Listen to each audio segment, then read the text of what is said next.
እዚህ ጋር የምትመለከቷቸውን ሶስቱን ቢኖች በላብራቶሪ እንዴት እንጠቀማቸዋለን? የመጀመሪያው ቀዩ ነው። ይሄ ሃዛርደስ ዌስት የምንጥልበት ነው።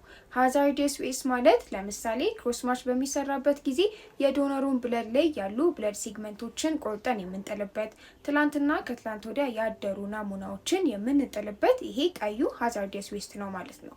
ሁለተኛው ደግሞ ቢጫው ነው። ኢንፌክሽየስ ዌስት የምንጥልበት ነው። ኢንፌክሽየስ ዌስት ማለት ደም የነካው ግላቭ ሊሆን ይችላል፣ ኮተን ስዋብ ሊሆን ይችላል፣ እንደ ዩሪን ካፕ እና ስቱል ካፕ የመሳሰሉትን ኢንፌክሽየስ ዌስትን የምንጥልበት ቦታ ነው። ሶስተኛው ደግሞ ጥቁሩ ነው። ጥቁሩ ድራይ ዌስትን የምንጥልበት ቦታ ነው።